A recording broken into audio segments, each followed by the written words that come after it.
mga mama, welcome back to my channel. So for today's video, tayo muna ay sit down vlog. Wala mo na tayong gagawing iba kasi for today's video is very important.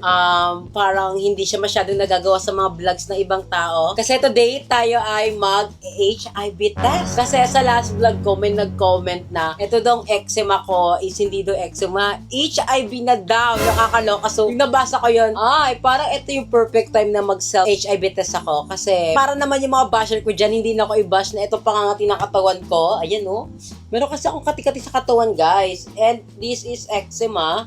Ang dami ko. Actually, nagsusugat nga ako. Ayan oh. Yung update sa akin kati-kati is nagsugat na siya. Hindi ko alam kung bakit nagsugat. Pili ko kaya ito nagsugat kasi kinakamot ko to tuwing tulog ako. Nakakaloka talaga pag meron kang sakit na eczema. Hindi naman to lagi nangyayari sa akin. Parang siguro every 6 months or 4 months, nagkaka-eczema ako. Hindi ko alam kung bakit ako nagkaka-eczema. Siguro wala akong masyadong sustansya sa katawan. I don't know. Pero lagi naman ako nainom ng mga collagen, vitamins. Pero ko na sa katawan ko talaga na every year magkaka-eczema ako. Ang hirap kapag may eczema.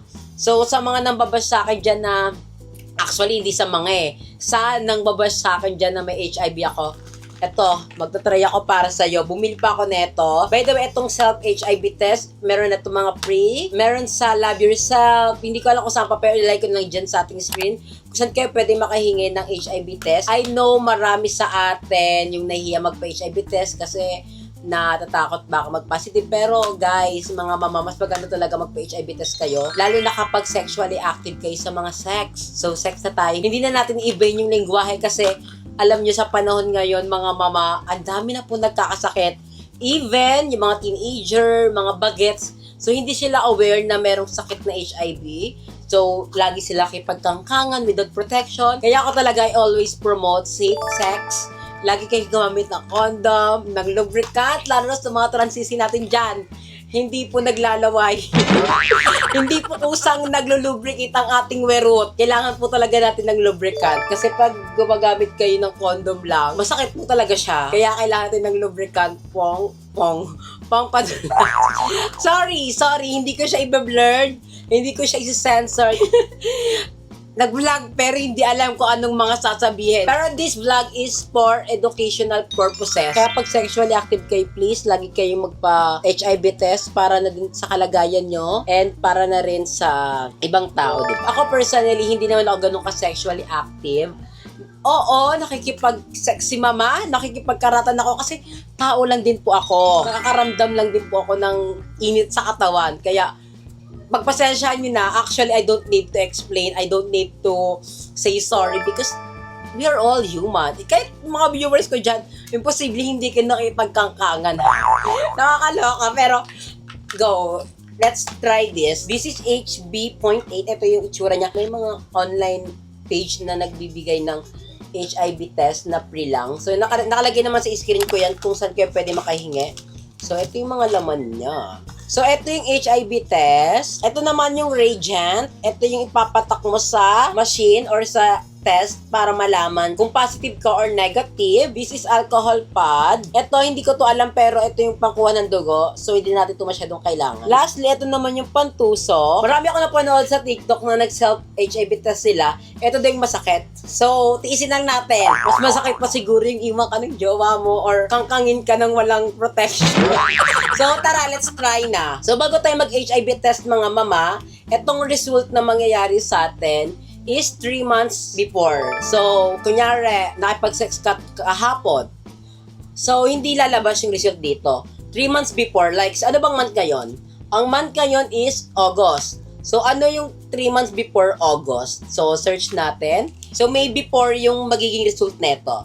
So, may before ba? Nakipagkangkangan ba si mama? For sure, oo naman. Pero, yun nga, I always safe sex. I always do safe sex. Hindi po ako nakikipagkangkang without protection. Kaya minsan talaga mga mama, pag umaalis ako, always ako nagdadala. I'm gonna show you mga mama ha. Ito po yung laman ng bag ko pag umaalis ako. Lagi po ako may dalang condom para lang alam nyo. Kasi ako talaga ayoko maipagkangkangan ng walang condom kasi mama, ang daming sakit ngayon. Actually, ngayon mga mama, ang daming bagets na may HIV. So, nakakaloka lang. Kasi before, nung panahon namin, yung bagets pa talaga ako, yung ating teenager pa lang, takot silang maipagkangkangan. Kasi natatakot sila mabuntis. Pero ngayon, yung mga bagets, Diyos ko po, mga 13, Naluloka ako, nakipagkangkangan na. Sabi ko, totoo ba itong nangyayari? Kasi before naman yung panahon namin, wala naman. Pero ay, Diyos ko po, yung mga bagets in-hit. Kaya, sabay yung condom ko. Ito. Wait lang. Ito po, meron po akong dalawang condom here. 2 piraso. Siyempre, pag nagamit mo kasing isa, hindi naman pwedeng ibalik mo ulit yan sa nota, di ba? So, iba naman. Ganon. Nakakaloka. Pero please, magpa-HIV test tayo. Please normalize na magpa-HIV test. Monthly man lang or annually, every 3 months. Para naman aware tayo sa ating condition, di ba? And please, always gumamit tayo ng lubricant. Especially sa ating mga LGBT kasi Diyos ko po, hindi pwede makipagkangkang ka ng lubricant. Masakit po. Na-try ko na before yan. Let's do this. Saan tayo magtutusok? Dito tayo magtusok. Punasan lang natin yung ating nakakaloka to. Nanginginig ako. Diyos ko po. Parang kinakabahan ako. Pero I know naman na negative tayo. Ito lang po yung negative na tatanggapin ko. Pero I'm sure I'm negative naman kasi I always do safe sex talaga. Never ako nakipagkangkangan ng walang nyondom. So, ayan, napunasan ko na po siya. Hindi nanginig lang ako, sight of excitement para sa basher ko dyan na nag-comment na HIV positive daw ako. Ito ang magpapatunay sa'yo na hindi po ako positive. Buksan na muna natin to. Ayan. Ito yung test kit niya mga mama. Dito mo ilalagay yung ating blood. Para lang din siyang pregnancy test. Kapag 2 linya, it means positive. Kapag 1 line, negative. So, ganun lang din siya. Wait lang, punasan ko lang ulit. Nakaban talaga ako. Diyos ko pang buhay to. Ang huling HIV test ko is nung January. So, ngayon lang ulit ako mag-HIV test. Tagal na rin pala, no? So, tara, itusok na natin to. Hala, wait lang. 1, 2, 3, go. Ayun. Itusok ko na siya. Ayan. Itutusok pa natin yung dugo. Natusok ko na yung aking dugo. Then, next step natin, ito yung reagent. Ito yung ihahalo nyo sa inyong dugo para mabasa nyo yung test natin. Ayan. Lalabas yung result nito for 10 to 20 minutes. So, let's hope na mag 1 line lang siya. Kasi pag nag 2 lines to, positive tayo. Pero, pag nag-positive tayo here, kailangan pumunta sa mga clinic para at least confirm talaga kung HIV positive ka, kung candidate ka sa HIV. Ang sakit pala nito. Ang daming dugong lumabas. Grabe, dugong-dugo yung ano ko. So, excited na ako kung ano magiging result niya. And let's hope na negative tayo. I know naman negative tayo. Pero if ever, syempre, we never know kung anong mangyayari. Malay mo mag-positive yan. Kailangan natin pumunta sa nearest clinic or sa kung saan man para magpa-test tayo kung positive ba tayo or negative. Habang inatin natin yung result, magkwentuhan muna tayo about my sex life. Alam niyo mga mama, ako talaga magiging honest ako sa video na to. Hindi naman ako lagi pero umaaura talaga ang mama. Hindi naman ako yung gandang Pilipina, virgin na never aura, di ba? Na virgin pa.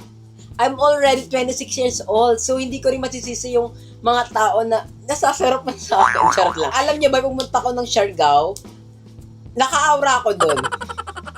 Well, alam naman ng mga tao yan. Hindi ako ma-aura Naka-aura kasi pumunta ako siya para mag-enjoy. Pero meron kasing time na may guy, tapos nabetan ako. So, dahil bet ako, sige, ibibigay ko sa lahat. Nakakaloka. Alam mo ba, yung nakipagkangkangan ako doon sa Siargao, may condom talaga siyang dala yung apam. Natuwa ako. So, wow, I'm impressed na ito din palang apam is willing din palang mag-safe sex, di ba? Meron kasi akong mga naririnig na mga gossip na may mga apam daw na umupunta ng Pilipinas para lang manghawa ng sakit nila. So, hindi ko alam kung totoo yun or hindi, pero maybe true kasi hindi naman natin alam. Pero I'm so happy kasi never pa ako naka-experience na nakipagkangkangan ako ng walang condom. Before, nung bagets ako, yung bagets talaga ako. Hindi ako gumagamit ng condom. Pero hindi naman ako laging pala-aura nun parang Dalawa lang ata na aurahan ko nang di ako gumamit ng condom nun. That's my bad. That's my fault. By the way, this vlog is to promote safe sex. Kung sensitive kayo sa vlog natin na ito, please skip this video. Huwag na lang po tayo mag-spread ng negativity. I just want that this vlog is to promote safe sex. Bakit wala pa yung result? Usually 10 to 20 minutes daw, diba? Anong oras na ba? So baka walang lumabas na result dito, Actually, to be honest with you mga mama, hindi lang po ako sa mga BNT yung gumagawa ng safe sex. Lahat kami, nagko-condom, even Aye, Madam Ivan, especially si Madam Ivan, si GM. Alam niyo naman, even before, nung bagets pa kami, like ang dinadala ni Kueloid sa Love Yourself, actually si Kueloid talaga yung nag-inspired sa akin na kailangan ko lang magpa-HIV test. Kasi si Kueloid talaga, grabe ang ano niyan, ang grabe ang pagkabalo niyan. Frequently, lagi na namin ginagawa yung pagpapa-HIV test. Never naman namin na-experience na meron nag-positive sa amin. Kaya I'm so happy. And thank you so much kay Kuya Els talaga. Kasi siya talaga yung nagsabi sa amin na mga bakla lagi kayo mag-condom, lagi kayo mag-lubricant, hindi pwedeng aura kayo na wala kayong protection. Kasi before pa lang naman, ang dami na rin cases talaga. Bakit wala pang lumalabas sa akin? Ay, ayun, nag-1-9 lang siya, pero wala pa rin lumalabas. So, I will update you na lang later mga mama kung anong magiging result ng ating HIV test. Wait lang tayo ng 10 to 20 minutes para makita natin kung ano bang case natin, kung positive or negative. So, let's hope na we're negative. My God! Nakakaloka. Charot, hindi pwede magbiro. Hindi pwede. Pero, oh my God! Pag thumbnail. Charot, hindi. After 15 minutes, Diyos ko po, wala talagang lumabas. Invalid po siya. Pero as you can see, eto, papakita ko sa inyo. Merong one line dito, one line. Ayan, no? Nakikita nyo ba yan? Ayan, yan. Huwag ka mag-focus sa kamay ko. Akala ko maganda-lens ko. Ayan, no? May one line here. Pero pag ganito kasi yung mga cases, hindi ganun kalinaw, it means invalid siya. Pero, I'm satisfied na din na ganito lang yung result niya. Kasi pag clear na dalawang linya to, nakakaloka. Pag ganun yung eksena natin, kailangan natin pumunta ng Love Yourself para magpa-test ulit for confirm normality, ganun. Pero overall, hindi ako ganun ka-satisfied sa result niya. One line lang siya, pero hindi ganun kalino yung pagka one line niya. Dahil ganito yung cases ko, pupunta na lang ako ng Love Yourself para mas makita ko yung result. Feel ko, mali lang yung actually, feel ko wala naman ako ginawang mali kasi tinusok ko naman yung dugo ko, naglagay ako ng reagent. So, ayun lang naman yung process niya. So, hindi ko alam kung may nagwa ba akong mali or bakit naging invalid to. Pero may mga ganun kasing cases. Actually, nandito rin yan sa kanyang test kit na may mga ganito rin cases. Pag pag ganyan, invalid, weak positive, strong positive, then negative. So, hindi ako nag-worry na dahil baka invalid siya, positive na ako, hindi. Kasi before na-try ko na din yung nag-HIV test ako, before, hindi nakita yung result. So, tinusukan ulit ako. Then, negative naman ako nun. Para sa mga viewers ko dyan na hindi natin nakita yung ating result talaga, magpapa-HIV test po ulit ako sa Love Yourself. Doon ako magpapa-HIV test para at least malinaw, para may tamang process. And kayo mga mama, sa mga viewers natin dyan, and not even my phone, kasi alam ko may mga basher din naman ako. Mga hindi ako fan, please magpa-HIV test tayo. It's for all. Para aware din naman kayo kung anong health status nyo. Kasi minsan hindi lang naman sa sex nakakuha ang HIV, sa mga ibang way. Then, again, this vlog is to promote safe sex, like yung sasabihin sa vlog ko. And if you are sensitive, please skip this vlog, and I'm not feel sorry for you. Kasi, alam nyo sa panahon ngayon, dami na ng cases na nagkakasakit, di ba? Hindi na siya biro, hindi na siya parang, Diyos ko po, sa Pilipinas kasi actually, di ba sa Pilipinas, parang ayaw pinag-uusapan yung mga ganyang bagay na yung about sex, about mga ganyan-ganyan. Diyos ko po, dapat tinuturo na sa paaralan yan kasi pabata na pabata yung natututo makipag-tsak-tsakan. And hindi nyo rin masisisi ang mga tao na may pag-sex. Kasi part of our body yan. Normal lang po sa katawan natin ang makaramdam ng libog. So sa mga tao nang babash na, dapat di ka nakikipag-sex sa kung sino-sino. Your body, your rules. Kung frequently ka nakikipag-sex, please do HIV test frequently din. By the way naman, pag nag-HIV test kayo sa Love Yourself, free lang po yun. Pumunta kayo sa clinic nila. Maraming clinic ang Love Yourself or kahit saan mang na nag-a-avail ng HIV test. So, magpunta kayo din kasi free lang po yun. Bago tapusin ang ating vlog, shoutout muna kay Jennifer Atienza, kay Chris Manuel, kay Rhea Maquinano Alante, kay Pamela DRR, kay Ken Say No.0, kay Curbs, kay Jean Bautista, kay Jolene, kay Mint Chocolate, at kay Regan San Diego. Kung gusto niyo ma-shoutout sa ating next vlog at nakabot kayo dito, comment #Mama Palaban. Matapang. Ang OA, matapang na palaban pa. Yun lang. I'll see you na lang sa ating next vlog. I love you. Bye!